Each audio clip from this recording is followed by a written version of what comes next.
Bonjour, je m'appelle Anna Tonjade. Aujourd'hui, je vais procéder comme vidéo. Je vais vous raconter des histoires qui fait un peu peur. Si vous trouvez que ça fait peur, vous me le dites dans les commentaires. Et si vous trouvez que c'est nul, vous me le dites dans les commentaires aussi. Tous vos commentaires sont possibles. Tous les commentaires sont acceptés. Par exemple, je suis conne, salope, tout ce que vous voulez. Mais s'il vous plaît, pas trop de jurons. C'est pour la politesse. Je vais commencer l'histoire dans 3, 2, 1. Il était une fois dans un village, ça s'est passé au Brésil. Dans un village, le quartier s'appelle Monchong. Vous savez, c'est un nom bizarre, mais c'est comme ça. Monchong. Il y avait beaucoup de gens dans ce village. Enfin, c'était pas vraiment un village, c'était un petit quartier en fait. C'est un grand pays où là on était et là je vous parle dans un petit quartier, dans un grand quartier vraiment, qui mesure au moins 10 millions de kilomètres carrés, le quartier. Ouais. Allez, je continue. Alors, il était une fois dans un quartier qui mesurait 10 millions de kilomètres carrés, dans un restaurant près, le restaurant Brasilia. Tout le monde l'appelle le Brésilien du restaurant. Tout le monde l'appelle le délicieux. Je sais pas pourquoi. Mais c'est une fausse histoire, je viens d'inventer. Il y avait 4 personnes. Une maman, un papa, et une petite fille, et une petite fille qui avait 5 ans, et un grand garçon qui avait, on va dire, 11 ans, 12 ans. Non, 12 ans. Le papa, il s'appelait Christophe. Le grand garçon qui a 12 ans, il s'appelait Christopher. Et la petite fille de 5 ans, elle s'appelait Lily. Et la maman, elle s'appelait Delphine. Je viens d'inventer les prénoms. Je pense d'inventer les prénoms. Ils étaient partis dans le restaurant Le Délicieux, que tout le monde le prénomme Délicieux. Ils étaient entrés, quand ils sont tous rentrés, ils avaient vu qu'il n'y avait pas beaucoup de personnes. Ils croyaient que le magasin était un peu plus connu. Il a demandé à la caissière pourquoi il n'y a pas beaucoup de monde, et ce matin, j'avais vu qu'il y avait beaucoup de monde. Et la femme lui répond, écoute la radio, vous comprendrez pourquoi. Et elle les avait dit un conseil, rentrez dans 30 minutes au moins. Prenez un repas léger. Après, le papa, Christophe, il a dit, d'accord, on va prendre un petit repas léger. Elle a allumé la radio, ils ont écouté, ils avaient vu dans la radio, il disait, dans 30 minutes, rentrez chez vous, une femme folle, que tout le monde la prénomme Madame Sans-Jambes. Et aux actualités, donc ils avaient dit, rentrez tous chez vous dans 30 minutes, c'est très dangereux. Fermez toutes vos fenêtres, vos portes, votre garage, tout ce que vous avez dans votre maison, tout fermé. Allez vite acheter vos réserves, de l'eau. Et ce sera juste quelques nuits, quelques jours quoi. C'est-à-dire 2 ou 3 jours. J'espère que, après aux actualités, ils ont dit, j'espère que vous tiendrez bon. Même dans les quand ils disaient aux actualités, eux, ils étaient dans un hélicoptère, mais on n'entendait pas les bruits. Ils étaient en hauteur parce que la nuit, ils voulaient filmer Madame Sans-Jambes, en fait. Ce sera très dur pour eux, hein. Parce que les actualités sont aussi dit, Madame Sans-Jambes est une folle qui était en prison, car elle avait tué son mari à coups de marteau. Donc elle est partie en prison et elle est ressortie. Elle s'est échappée de prison en 2012, mais je viens d'inventer, hein. En 2012, elle a été enfermée en 1999. C'est comme si je vous disais, vous avez été enfermé 13 ou 12 ans. Ce serait molle pour vous, hein. 13 ou 12 ans, tu imagines? Moi, j'ai 10 ans. Cette année, je vais avoir 11 ans. Imaginez, 11 plus 12, ça fait 23 ans. Alors, je suis entrée dans la prison à 11 ans, à 11 ans, et je suis ressortie à 23 ans. Ce serait molle pour ma vie, hein. Je serais complètement...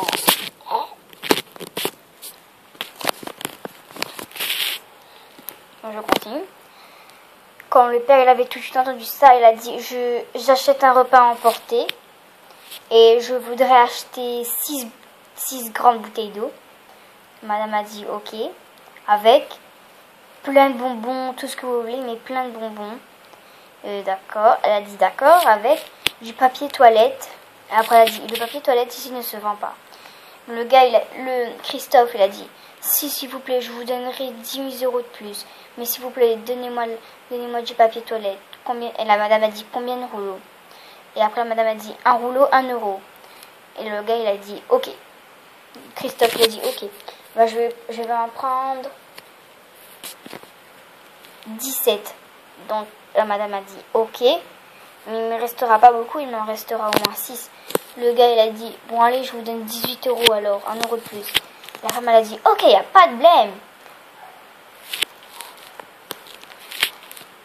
Alors, après, là, c'est comme si que je vous dis que vous avez acheté tout le magasin. Vous avez acheté vos réserves dans un magasin. Pas dans... Par exemple, vous êtes dans votre ville, il n'y a que Cadiz, sinon vous partez dans un autre pays. Vous allez acheter pas dans Cadiz, dans un magasin où il n'y a que à manger. Et vous prenez quand même du papier toilette et tout. Il a dit comme ça, je veux aussi 6 bouteilles de Javel. La madame a dit d'accord. Après, il a dit je veux beaucoup de choses à propos de la nourriture pour que je survive. Elle a dit ok, je vous donne presque tout le magasin, ça fera au moins 1700 euros. Christophe, il a dit oh, ça coûte cher. La madame a dit ok, la madame a dit ok, je peux baisser un petit peu alors. On va dire 1000. Le gars, il a dit oh, un petit peu plus s'il vous plaît. Un petit peu moins, pardon. Donc Christophe, il a dit ok. Il a dit bon, elle a dit bon, 500 euros. Mais en vrai, ça fait pas tout ça. Christophe, il a dit oh merci, c'est trop gentil, je vous donne 100 euros de plus, 600. La dame, elle a dit oh non, c'est trop merci, trop merci. Mais en vrai, la dame, elle a dit comme ça. En fait, mon magasin, il faisait pas 600 euros. Il faisait 300 euros. Après, le gars, il a dit oh molle. Alors, je dois vous donner que 300. Après, la dame a dit bon, d'accord. Après, le gars a dit bon, je vous donne. Christophe, il a dit pardon. Quand je dis à chaque fois gars, c'est le gars. Quand je dis à chaque fois gars, c'est Christophe. Hein. Après, le gars, il a dit bon, d'accord. Je vous donnerai 100 euros de plus. Bon, allez, je vous donne 400 euros pour le plaisir. Ou 500. Il donna à la femme 500 euros. Donc, il donna. Il courut vite à sa maison. Il restait 5 minutes pour rentrer chez eux avant que la dame sans jambe elle arrivait dans le quartier. Ils ont couru parce que leur chemin c'était à 10 minutes. Non, à 6 minutes. Donc la femme avait eu le temps de sortir. Donc elle est sortie. Dès qu'ils sont arrivés, ils étaient tellement pressés de monter en haut. Ils ont oublié de fermer le garage. Le père il a dit oh non merde, j'ai oublié de fermer le garage. Bon, si dans 10 minutes je reviens pas, tu viens me voir chérie. Après la femme elle a dit ok, pas de problème. Il est descendu, ça faisait au moins 15 minutes et il n'était pas revenu. La femme était très inquiète. Elle a dit oh bon, Christopher et Lily, vous allez vous cacher, fermez la porte à clé, mettez tout ce que vous pouvez devant, pleine bois s'il vous plaît, et si je ne reviens pas dans 1 heure, dans 5 minutes, enfermez-vous dans votre chambre et très vite. Lily commençait à pleurer, elle avait des larmes aux yeux, mais elle pleurait pas comme ça. Elle faisait comme ça, elle avait juste une goutte qui coulait comme ça. Elle était un peu triste parce qu'elle était un peu triste. Elle savait déjà que son père était mort. Et elle croyait et disait comme elle savait déjà que son père était mort. Elle avait peur que sa mère mourait. La mère elle a dit comme ça, je ferai de mon mieux pour ne pas mourir. Lily a dit maman, en sors-toi s'il te plaît, en sors-toi. Papa est mort. La maman a dit je vais essayer ma chérie, je vais essayer. Et Christopher, lui, il était déjà en train d'un peu pleurer, il était ouvert. Maman, je veux pas que tu meurs. Après, la maman a dit comme ça, t'inquiète, je ferai mon possible. Donc elle est partie, elle est partie dans le garage, elle n'est pas venue pendant il y a 1 heure. Les enfants, ils ont couru comme un éclair ou un râle dans les escaliers. C'était pas possible, ils ont couru. parce qu'ils avaient entendu la Madame Sans-Jean monter les escaliers du garage. Du garage, oui. Donc ils sont partis vite dans la chambre comme un éclair, mais un éclair pas possible. Lily, en fait, elle devait courir au moins à 10 km/h. Elle avait couru au moins à 30 km/h. Et le gars, mais 40-50. Mais il a attendu sa soeur, donc il a fait à 35 km/h, un petit peu plus. Non, il avait fait à 30 km/h, parce que les escaliers étaient grands, donc il a fait 30 km/h aussi. Ils sont arrivés dans la chambre, ils ont pris un marteau et un plein de clous, ils sont cloués. Pas possible. Mais après, ils étaient dans la chambre, ils étaient sous leur lit. Ils avaient cloué aussi des bouts de bois sur leur lit autour. Autour. Parce qu'il y avait un bout de mur, il y avait 2 bouts de lit qui étaient collés sur le mur. Comme ça, ils étaient collés dans le mur. Oui, là, qui était collé dans le mur, donc voilà, donc ils ont mis plein de bouts de bois, ils ont cloué et tout. La Madame Sans-Jean avait gagné d'ouvrir la porte, elle était arrivée.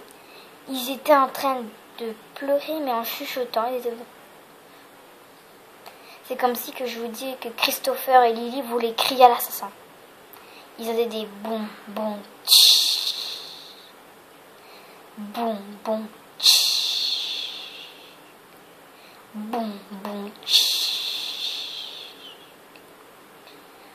Donc la petite fille a failli crier, elle avait... Madame Sans-Jean, elle a retourné sa tête vers lui parce qu'en fait, elle voulait pas regarder sur Lily. Elle croyait que c'était... Vous avez rien. Elle voulait pas regarder, mais c'est Lily qui l'a fait regarder. Elle a cassé sous le lit. Elle a tué les enfants, elle a crevé leur œil, elle a coupé leur cou. Elle a tué, elle a crevé leur ventre. Christopher a eu le temps d'aller dans la chambre de ses parents. Il a couru, il a fermé la porte. Mais la porte était cassée, il y avait un trou dedans. Il a vu que c'était la fin. Donc la Madame Sans-Jean, il a sorti, il s'est mis comme ça devant Madame Sans-Jean. Il a dit, tuez-moi, je vais retourner avec mes parents. Madame Sans-Jean, elle est arrivée. Elle marchait un peu vite, bof. On va dire dans 10 km/h. Ouais. C'est mon père, désolé, si vous l'avez entendu. Voilà. Donc il était mort. Il avait crevé le ventre et tout. C'était dégueulasse. On avait vu tous les poumons, leur cœur. Mais voilà quoi. Et l'histoire se finit, voilà, comme ça, très mal. Et tout le quartier a été tué. À part, il y a quelques personnes, on va dire, 50 habitants qui a survécu. Triste. Et voilà, l'histoire est terminée. J'espère que ça vous a plu. Ça a duré au moins 13 minutes toute l'histoire. Alors, j'espère que vous avez aimé l'histoire. Voilà. Et j'espère que vous n'allez pas mettre des jurons ou des bons commentaires. Allez, au revoir.